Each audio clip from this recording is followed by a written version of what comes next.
Camera ముందుకెళ్ళమా సారా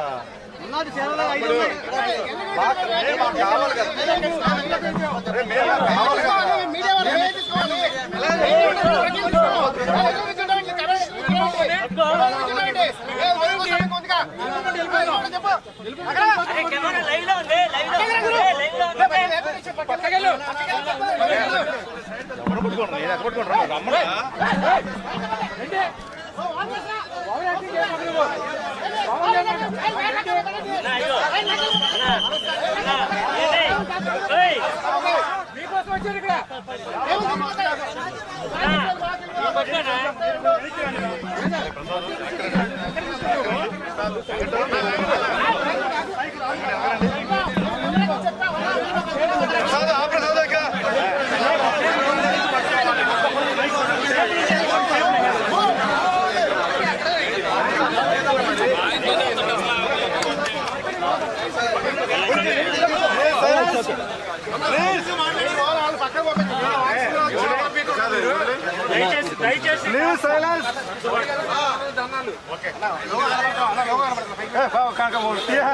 local బొమ్మలు కనపడుతుంది మరి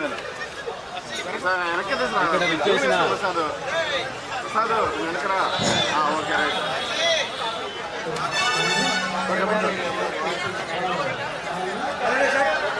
ఇక్కడ విచ్చేసిన వివిధ ప్రజా సంఘాల నాయకులకు, డిఎస్సి అభ్యర్థులకు, పెద్దలందరికీ కూడా పేరు పేరున హృదయపూర్వక నమస్కారాలు తెలియజేస్తూ, సుమారు గత 7-8 సంవత్సరాల నుండి రాష్ట్రంలో లక్షలాది మంది నిరుద్యోగులు ప్రభుత్వ ఉద్యోగ అవకాశాలు కోల్పోయి నానా రకాలుగా ఇబ్బంది పడుతుంటే సుమారు 7 సంవత్సరాల తర్వాత ప్రభుత్వం విడుదల చేసిన డిఎస్సి నోటిఫికేషన్ లో అనేక లోటుపాట్లతో, అనేక గందరగోళాలతో అభ్యర్థులను అనేక రకాలుగా ఇబ్బంది పెడుతూ లక్షలాది మంది డిఎస్సి అభ్యర్థులను మనోవేదనకు గురి చేసే కార్యక్రమము ప్రభుత్వం పూనుకుంది. ఈ నోటిఫికేషన్ ప్రధానంగా లక్షలాది మంది నుండి వచ్చిన విన్నపాలేంటి? గత 7-8 సంవత్సరాల నుండి డిఎస్సి నోటిఫికేషన్ విడుదల చేయలేదు కాబట్టి వయో పరిమితి పెంచాలని, దాంతోపాటు గత కొన్ని సంవత్సరాల నుండి డిఎస్సి ఈ రోజు వస్తుంది రేపు వస్తుందని చెప్పుకుంటున్నప్పటికీ కూడా ఎప్పుడు వస్తుందో తెలియని అయోమయ పరిస్థితి. మేము పూర్తిగా పరీక్షకు సన్నద్ధం కాకలేనప్పుడు హడావుడిగా నోటిఫికేషన్ తీసుకొని వచ్చి తగిన సమయం ఇవ్వకుండా మమ్మల్ని ఇబ్బంది పెట్టే కార్యక్రమం చేస్తున్నారు.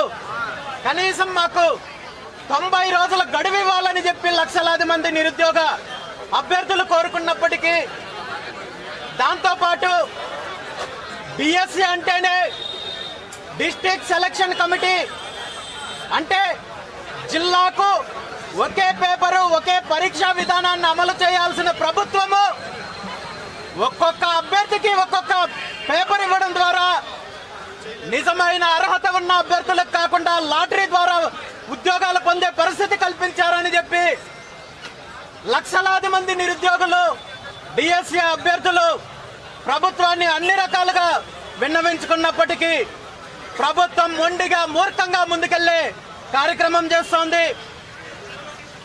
దాంతోపాటు స్పోర్ట్స్ కోటాల సమస్యలున్నాయి. అదేవిధంగా ఈరోజు మనము 2 రోజుల క్రితం తీసుకుంటే